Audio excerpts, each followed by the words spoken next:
Hola, bienvenidos a su noticiero escolar, Voces de la Educación, donde compartiremos historias reales, reflexiones y sobre todo echaremos un vistazo al corazón de la docencia. Hoy tenemos un episodio muy especial, ya que viajaremos dentro de las aulas rurales con testimonios de docentes que dejan huella profunda. A continuación nos dejamos con nuestro compañero.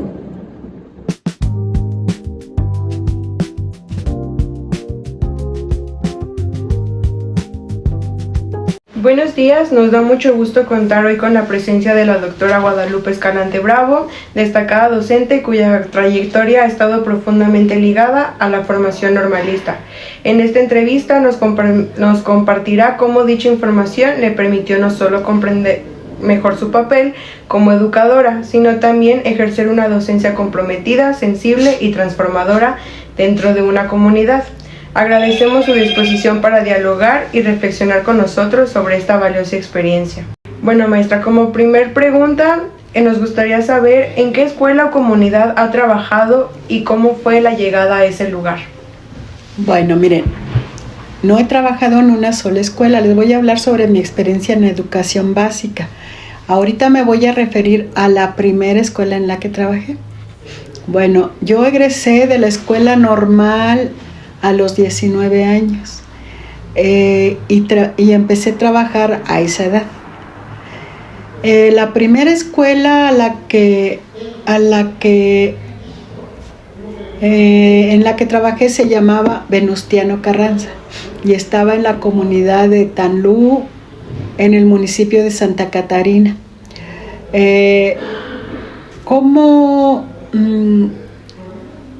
¿Cómo era esa comunidad? Bueno, estaba a 69 kilómetros de una carretera federal, entonces no era posible venir cada semana, o sea que venía cada 15 días, pero era una comunidad grande. Sí puedo decir que la formación de la escuela normal y las necesidades de una escuela de educación básica a veces no están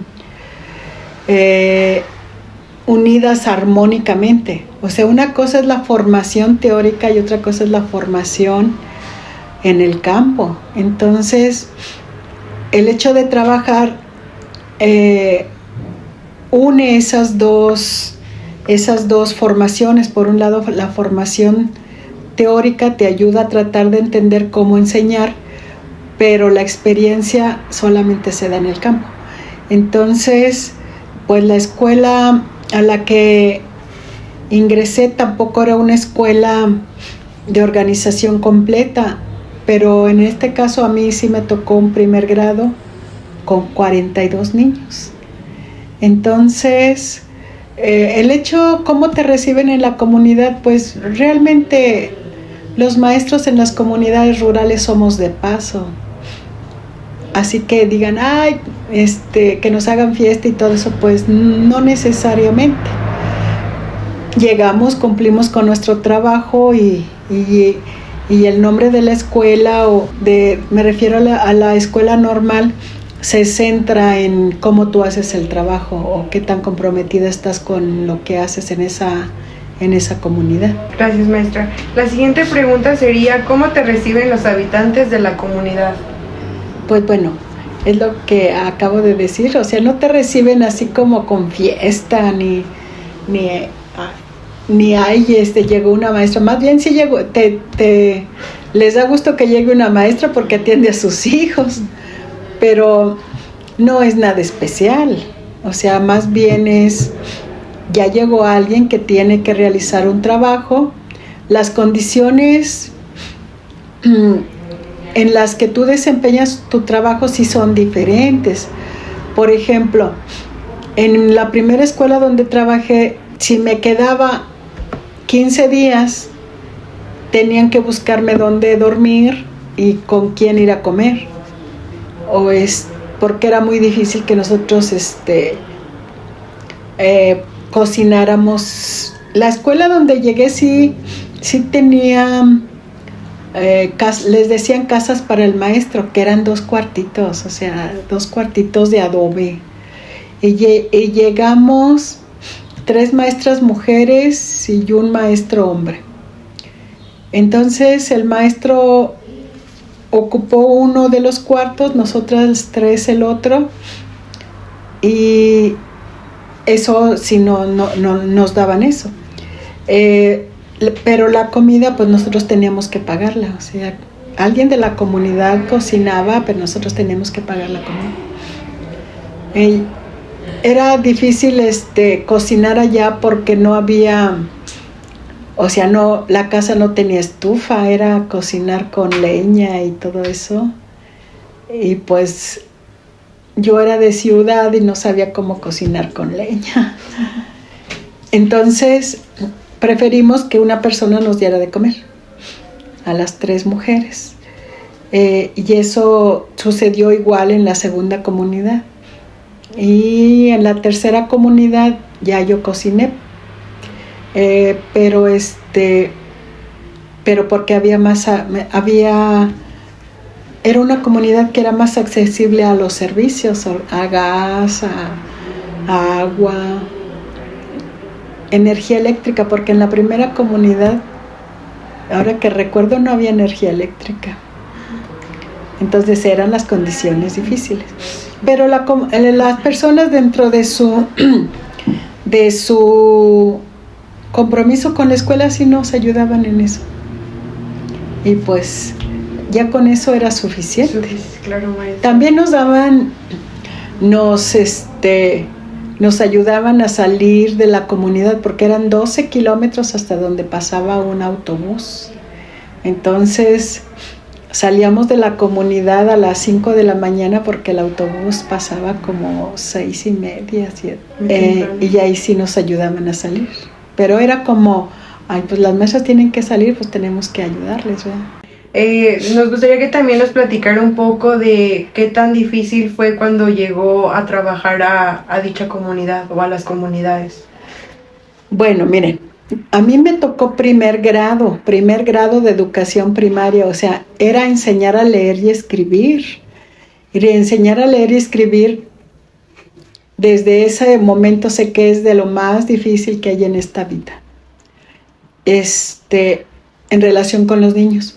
Y también sé que si se enseña a leer y escribir mal, va a haber problemas posteriores, va a haber problemas de comprensión lectora, va a haber problemas de aprender otros contenidos.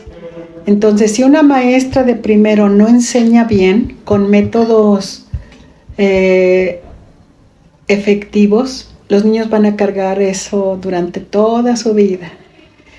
Entonces, esas cuestiones a mí me hicieron entender que la práctica está relacionada con la teoría. Pero las prácticas no me ayudaban mucho porque las prácticas aquí son de pedacitos de tiempo. Entonces, hasta que tienes tu grupo es cuando puedes decir si aprendieron o no aprendieron. Pero eso fue lo que me causó problemas. Y además, yo tenía 42 alumnos y al finalizar el ciclo escolar, como unos 2 meses antes, la inspectora o el inspector pasaba a cada escuela a poner a leer a los niños. Si el niño sabía leer, pasaba, si no, no pasaba.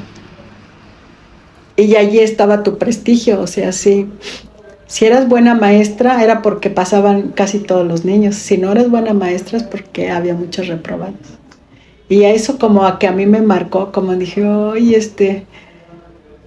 qué tan buena soy. Y creo que eso fue lo más difícil, o sea, demostrar que soy buena maestra.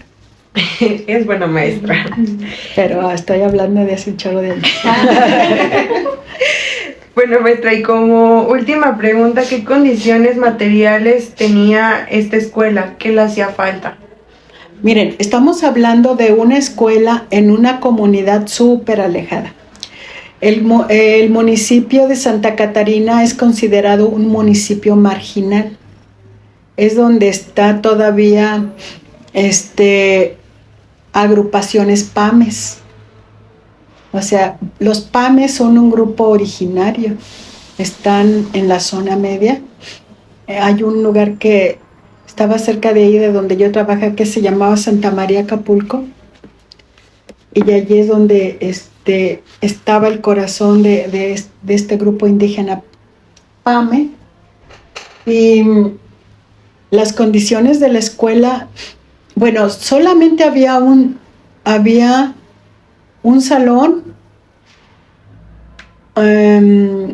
súper antiguo, de esos de antes de la revolución o de la revolución, que tenían doble altura, y los mesabancos eran de madera, pero eran de madera ya viejitos. Ese era el salón. Allí en esa parte del edificio estaba el salón, estaban los dos habitaciones para los maestros y estaba una cocina hecha de varitas. Porque era un lugar muy caliente, estamos hablando de la zona media, o sea, cerca de Río Verde. Bueno, entonces en ese salón, cuando nos íbamos de vacaciones, regresábamos y salían los murciélagos. O sea, abríamos la puerta y salían los murciélagos. Y por supuesto que todos los mesabancos sucios, y empezar a limpiarlos.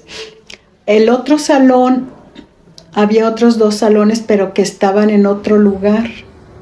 El salón de primero, y ya no me acuerdo el otro, para qué grado era. Me acuerdo del mío, que era de los más nuevos, pero estaba en otra parte de la comunidad. Entonces, pues sí, no había material didáctico, y que nosotros pudiéramos hacer material didáctico, pues nosotros teníamos que llevar desde aquí el material didáctico para hacerlo allá. Y no podíamos pedirles otro libro de texto a los niños, no podíamos pedirles otras cosas. Entonces, eso era difícil. Los mesabancos, no era tan fácil que el gobierno diera mesabancos.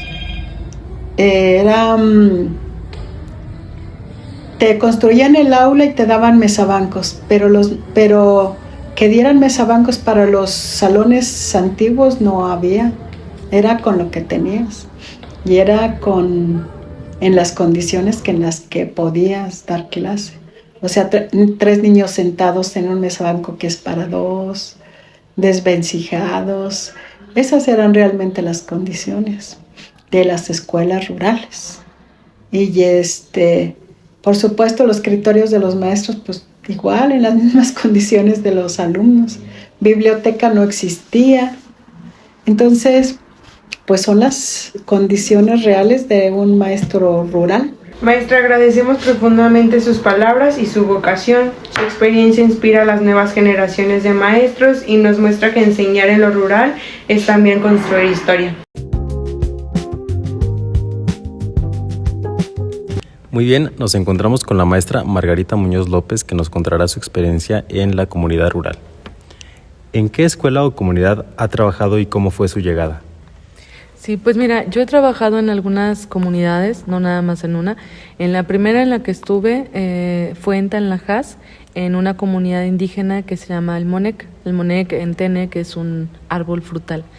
Después de ahí, después de varios años, 4 años que estuve en la comunidad, me fui a trabajar a Santa María del Río. Estuve en una comunidad que se llama La Hierbabuena, y después de La Hierbabuena estuve en Ojo Caliente, también perteneciente a Santa María del Río. Muy bien. ¿Y cómo lo recibieron los habitantes de estas comunidades?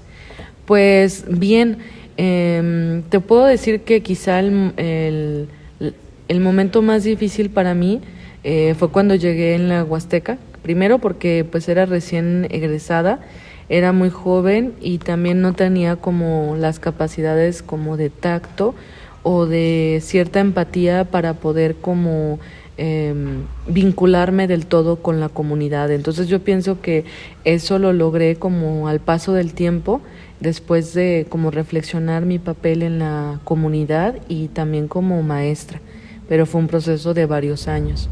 ¿Qué aprendizajes ha recibido de sus estudiantes? Pues bueno, es que tengo muchos estudiantes de todos los niveles, pero ¿de educación básica o de nivel medio superior? De básica de sus comunidades. Pues de nivel básica, pues una de las cosas más importantes, bueno, yo me voy a referir como el caso que más me marcó, bueno, fue Tanlajas, que fue el lugar donde yo he decidido regresar continuamente porque ahora hago investigaciones sobre ese grupo étnico.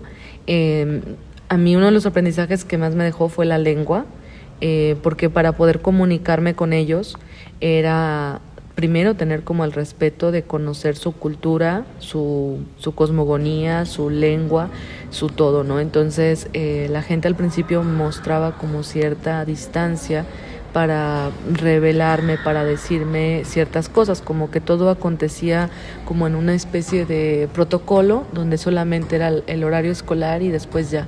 Entonces, conforme yo me fui involucrando en la comunidad, pues poco a poco me fueron integrando y por eso empecé a aprender y a interesarme sobre sus costumbres. Te digo que eso fue un proceso muy largo, donde incluso yo, la verdad, al principio me frustraba, lloraba porque yo no entendía y eso al principio me avergonzaba, ahora ya no, porque, por ejemplo, yo tenía compañeras maestras que ellas llegaban a la comunidad y enseguida pedían su cambio porque no querían estar. Yo no, yo me quise quedar y a la fecha me sigo quedando, o sea, yo continuamente regreso a Tanlajas. Entonces, regresando a tu pregunta de las cosas que aprendí de la comunidad y de los niños, pues fue sus usos y costumbres que me maravillaron y pues la verdad es que por eso sigo trabajando en la Huasteca, o sea, ya no como maestra, sino como antropóloga. Muy bien, muchas gracias, maestra. Sería todo.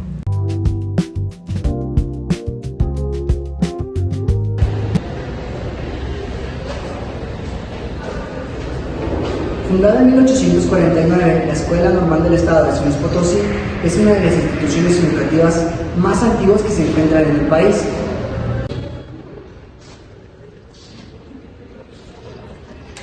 En 1923 recibe el nombre de Benemérita y en 1949 recibe el nombramiento de Centenaria, así nombrándola la Benemérita y Centenaria Escuela Normal del Estado.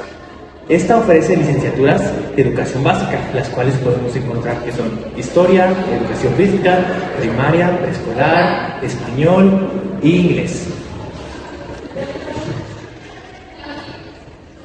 Desde entonces se ha dedicado a la formación de insuperables docentes. Ser maestro es muchísimo más que enseñar contenidos, es educar, encaminar y sobre todo aprender en conjunto con el alumno. Y ser parte de una escuela con tanta historia como la Normal del Estado de San Luis Potosí es algo que se lleva con mucho orgullo.